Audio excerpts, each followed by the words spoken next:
Hey cuties, welcome back to my channel. Let's start again एक और new GL series reverse with me episode 1। तो ये series earring होगी February 5 को 10:30 PM channel 3 पर।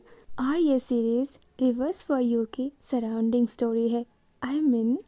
यहाँ जो फीमेल लीड कैरेक्टर है वो P4 और जेटवा की डॉटर है और अपने पेरेंट्स से ही उसे अपनी ये पावर मिलती है, वो भी टाइम को रिवर्स कर सकती है।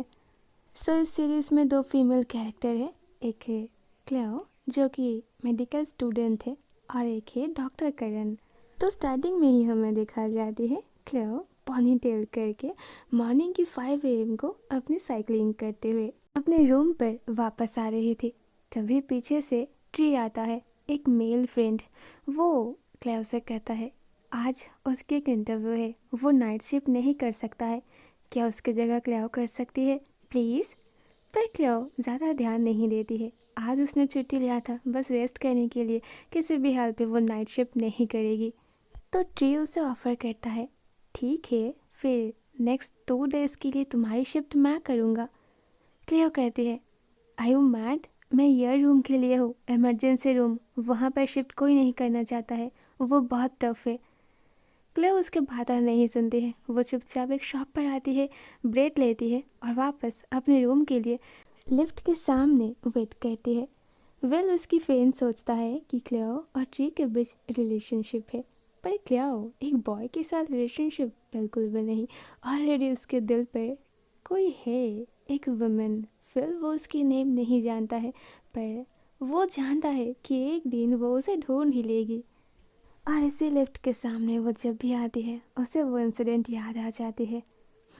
एक पर्सन ने उसकी राइट हैंड को बचाया था 7 साल पहले। और सीन भी 7 साल पहले शिफ्ट होती है। तब वो 11th स्टैंडर्ड की एक एवरेज स्टूडेंट थी। तब उसके सारे फ्रेंड्स या तो बिजनेस या तो मेडिसिन या फिर इंजीनियरिंग की पढ़ाई कर रही थी। ऐसा लग रही थी सबकी लाइफ में गोल क्लियर है, पर तब उसकी ही बस कोई भी गोल नहीं थी। ऑनेस्टली उसकी मॉम डैड का भी यही कहना है कि लड़कियां यूनिवर्सिटी पढ़ के क्या करेगी, बाद में तो उन्हें शादी ही करनी है, ग्रेजुएशन कंप्लीट करो यही काफ़ी है, फिर एक सिंपल से जॉब ढूंढो और फिर अच्छी स्टेटस देखकर किसी मैन के साथ शादी कर लो। और यही चीज़ क्लेओ को नहीं करनी थी। बिल्कुल भी नहीं। उसकी बस एक ही फ्रेंड थी, किम। उसकी पेरेंट्स बहुत रिच थे, वो लोग अदर कंट्री में रहते थे और किम यहाँ स्टडी करने के लिए एक अपार्टमेंट रेंट पे लिया था।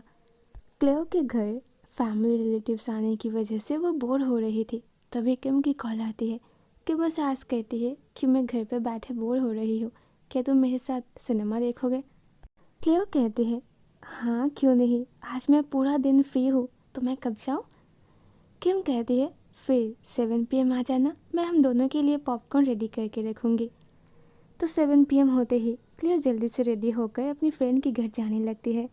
बट रास्तों में आते आते ही उसकी एक्सीडेंट हो जाती है और वो जब अगले सीन में अपनी आंखें खोलती है तो उसके सामने एक बहुत बड़ी ब्राइट लाइट थी।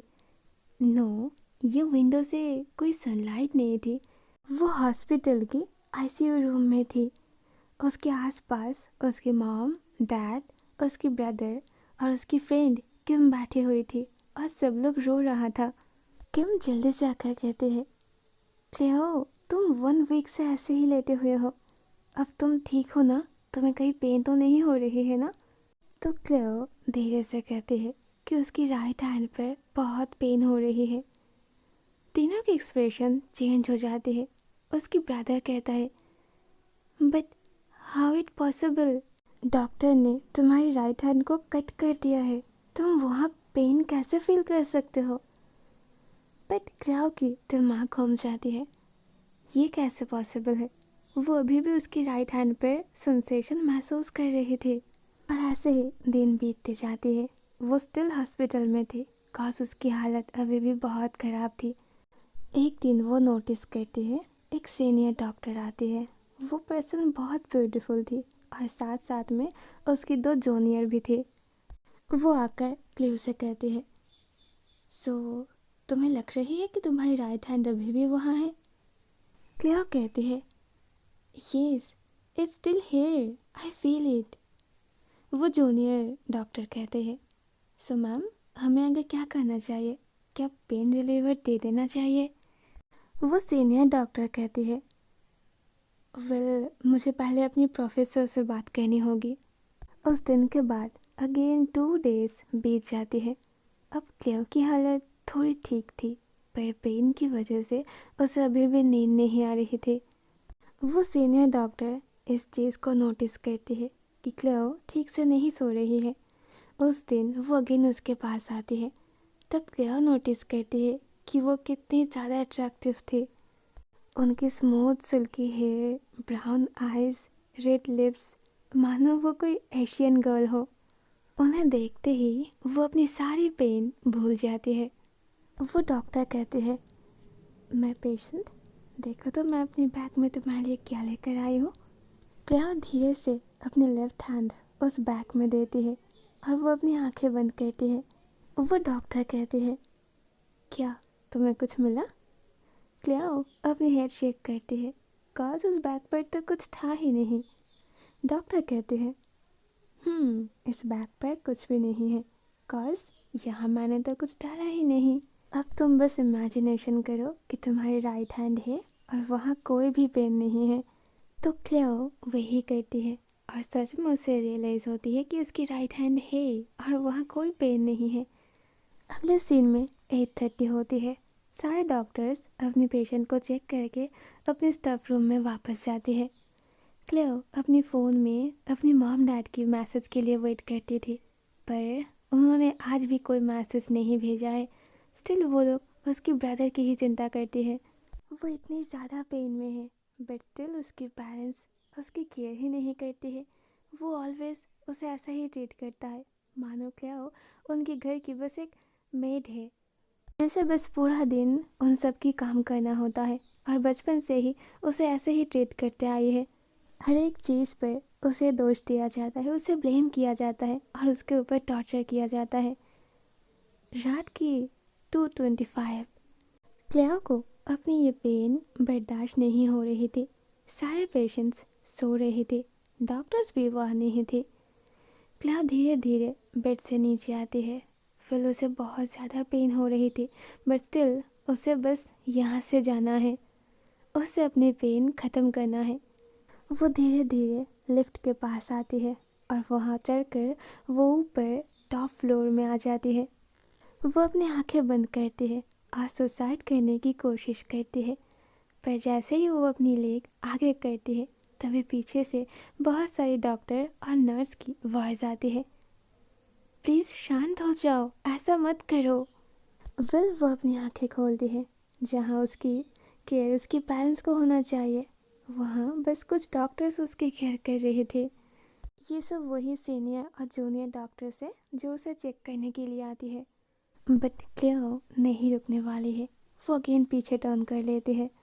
वो अभी भी यही सोच रहे थे कि उसकी लाइफ में इतनी पेन है कि वो किसी की लव के लिए इतनी तरस जाती है कि उसके फैमिली मेम्बर उसे एक मेड की तरह ट्रीट करते हैं।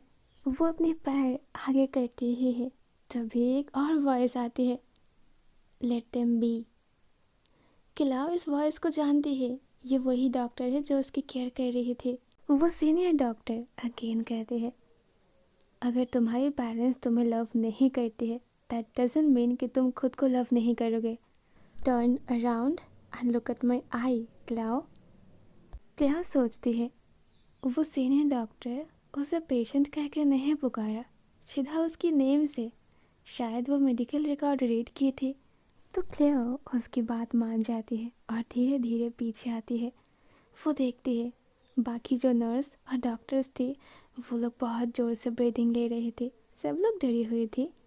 वो धीरे से उस सीनियर डॉक्टर के पास जाती है और बस उसके साथ आई कांटेक्ट करती है।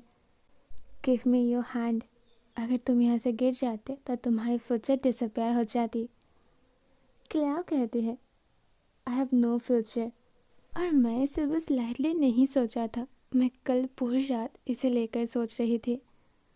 क्लेव जैसे ही अपने लेफ्ट हैंड उसके हाथ में देती है, सडनली मानो स्काई पर बहुत सारी गन शूट हो रही थी। सब लोग पीछे टर्न करते हैं तो स्काई पर वो जो फेस्टिवल के टाइम पटाखे फोड़ते हैं वैसा ही कुछ होता है, बहुत ज़ोर से और बहुत सारी। वो सीनियर डॉक्टर क्लेओ को हक कर लेती है, मानो वो उसे खोना नहीं चाहती है। आज सडनली स्काई की कलर एकदम चेंज हो जाती है। नाइट स्काई ऐसा लग रही थी मानो कलरफुल हो चुकी है। तभी उसके कानों में कोई कहते हैं, हे वेयर आर यू। कोई पर्सन नहीं, आई मीन पर्सन थी। किम, उसकी फ्रेंड। उसके कानों में हेडफोन थी। वो रोड के बीचों बीच खड़ी थी, फुटपाथ पर। सारे लोग वहाँ पर खड़े होकर नाइट स्काई की वो व्यू देख रहे थे। हाँ, क्या वो ड्रीम पर थी? उसकी राइट हैंड भी उसके साथ थी। वो अपने चिक्स पर पिंच करती है और उसे पेन महसूस होती है। दैट्स मीन यस, वो अपनी ड्रीम पर थी। किम कहती है, क्लाओ अब जल्दी आ जाओ, तुम कहाँ हो? क्लाओ कहती है, किम मेरी राइट हैंड।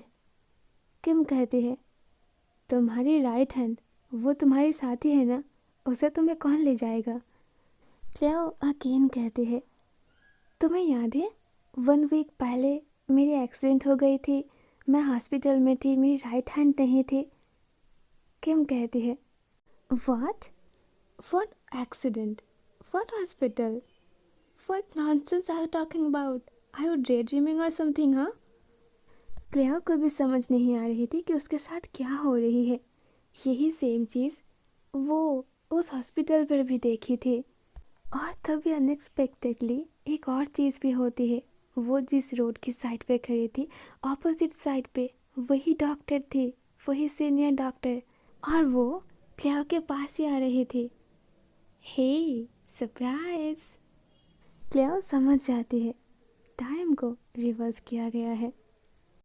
वो डॉक्टर कहते हैं, I bought you back in time, only 2 of us come back. Cleo सोचती है, डज दैट मीन कि ये वुमन टाइम ट्रेवल कर सकती है? How could it be possible? But आपने ऐसा कैसे कर दिया? Something miracle like that was hard to believe. वो डॉक्टर कहते हैं, but I did it, it happen. That's mean उसने जो देखा था वो हॉस्पिटल उसकी राइट हैंड नहीं है, ये सब एक ड्रीम है, ऐसा कुछ हुआ ही नहीं था। वो डॉक्टर उसके हाथ होल्ड करते हैं और उसे दूसरी साइड लेकर जाते हैं, मानो इस वर्ल्ड पर बस वो दोनों ही एग्जिस्ट करते हैं। वो डॉक्टर बहुत सेफली उसे वहाँ से लेकर जा रही थी और वो बस उन्हें अटेंशन दे रही थी। वो डॉक्टर उसे रोड की सेफ साइड पर लेकर आती है। अब लिसन, आगे से ऐसा कुछ भी मत करना जो 1 वीक पहले तुमने हॉस्पिटल में करने की कोशिश की। क्लेओ डर जाती है।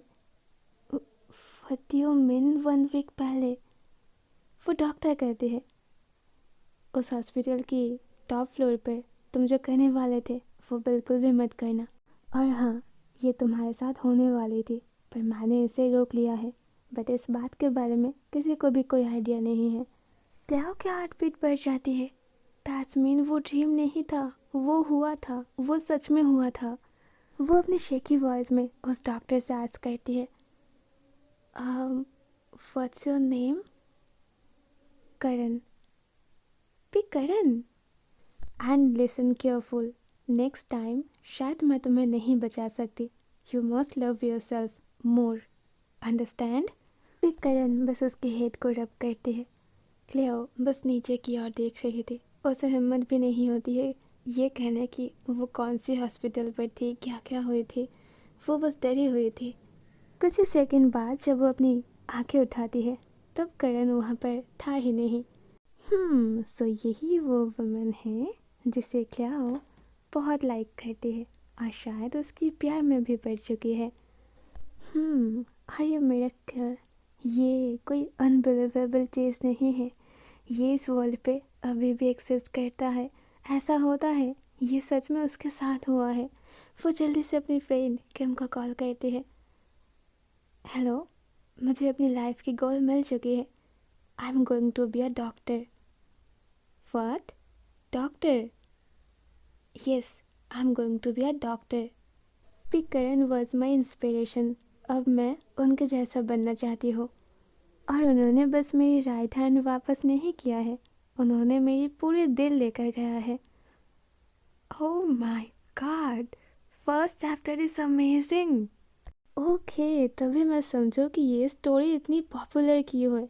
ये बेस्ट सेलर स्टोरी बुक में से है. आई मीन नंबर 1, जिसे सबसे ज़्यादा लोग पसंद किया है. सच में चैप्टर 1 बहुत इम्प्रेसिबल है. वो जो टाइम ट्रेवल के सीन हुआ था ना रोड पर, मेरे तो वहाँ गूज़बम्स आ गई थी. जब वो स्काई पर पटाखे फूट रहे थे और वो हॉस्पिटल में है, सडनली उसे रियलाइज़ होती है कि वो रोड में है और सब कुछ ठीक है और ये एक मिरेकल थी. And literally it was unbelievable. ऐसा भी होता है. फिर सामने पे करण को देखना और उन्हें आकर ये कहना कि उसने टाइम ट्रेवल करके उसे वापस ले आया है. वाह, this is amazing. All right then, मिलते हैं फिर कल ही एपिसोड 2 को लेकर. Bye bye.